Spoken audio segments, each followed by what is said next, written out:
প্রশ্নবিদ্ধ নির্বাচন বাতিল করে ৩ দিনের মধ্যে পুনঃ তফসিলের দাবি জানিয়েছেন ডাকসুর নবনির্বাচিত ভিপি নুরুল হক নুরু। শিক্ষার্থীরা চাইলে ভিপি পদে শপথ নিতেও আগ্রহী পুনর্নির্বাচন চাওয়া নুরু। এদিকে বিশ্ববিদ্যালয়ের উপাচার্যকে দেয়া স্মারকলিপিতে সাধারণ ছাত্র অধিকার সংরক্ষণ পরিষদ ও প্রগতিশীল ছাত্র ঐক্য সহ ৫ সংগঠনের নেতারা পুনর্নির্বাচনের দাবি জানালেও তা নাকচ করে দেন বিশ্ববিদ্যালয়ের ভিসি আখতারুজ্জামান।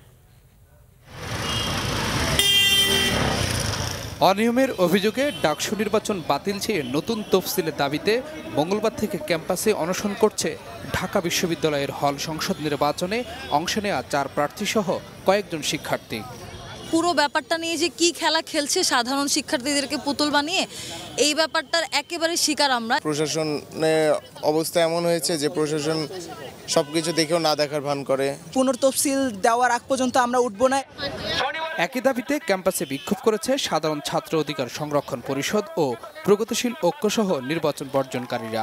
দাবি আদায়ে ৩ দিনের আলটিমেটামও দেয় বিক্ষোভকারীরা।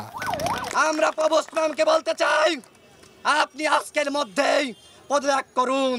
কলঙ্কিত নির্বাচন আগামী শনিবারের মধ্যে বাতিল করে পূর্ণ তফসিল দিতে হবে। যারা ছাত্রদের অধিকার নিশ্চিত করতে পারছে না তাদের বিরুদ্ধে কঠোর ব্যবস্থা নিতে হবে।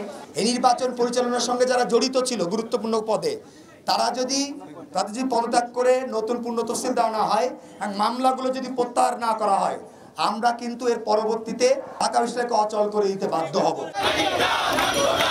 পরে তারা স্মারকলিপি দিতে যায় ভিসি অফিসে। এই সময় ডাকসুর বিতর্কিত নির্বাচন বাতিল করে ৩১ মার্চের মধ্যে নতুন নির্বাচন এবং নিরীহ শিক্ষার্থীদের বিরুদ্ধে মামলা প্রত্যাহারের দাবি জানান নবনির্বাচিত ভিপি নুরুল হক নুরু।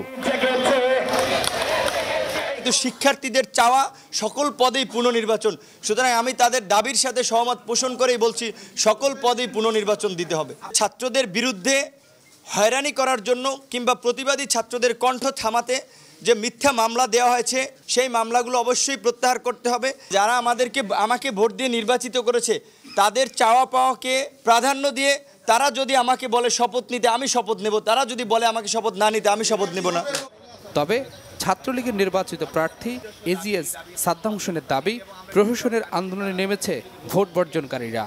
দলীয় স্বার্থ যদি সফল না হয়ে থাকে, নিজের যদি নির্বাচিত না হয়ে থাকে এবং সেটির আলোকে যদি আপনারা ডাকসু নির্বাচন দেখেন, তাহলে ঢাকা বিশ্ববিদ্যালয়ের শিক্ষার্থীদেরকে আবারও তারা আসলে অপমান করছেন। ঢাকা বিশ্ববিদ্যালয়ের শিক্ষার্থীদের গণতান্ত্রিক মূল্যবোধকে অপমান করা বাদ দিয়ে যে রায় হয়েছে সেই রায়কে মেনে নিয়ে আসুন, ঐক্যবদ্ধভাবে ঢাকা বিশ্ববিদ্যালয়ের শিক্ষার্থীদের স্বার্থে আমরা কাজ করি। ভিসি ডক্টর আখতারুজ্জামানও জানিয়েছেন নির্বাচন বাতিলের সুযোগ নেই। ডাকসু নির্বাচন সুষ্ঠু ও অংশগ্রহণমূলক হয়েছে বলে আবারও দাবি করে সন্তোষ প্রকাশ করেন ডক্টর আখতারুজ্জামান। এটা একটি সমন্বিত এবং বলা যাবে যে একটি যৌথ প্রয়াসের আমাদের এই বহুল কাঙ্ক্ষিত ডাকসু নির্বাচন। সুতরাং সেগুলোকে নস্যাৎ করা বা সেগুলোর প্রতি অশ্রদ্ধা জ্ঞাপন করার ক্ষমতা উপাচার্যের থাকে না। কেউ কোনোভাবে বিশৃঙ্খলা অশান্ত করার প্রয়াস নিলে সেগুলো কোনো ক্রমেই বিশ্ববিদ্যালয় সহ্য করবে না।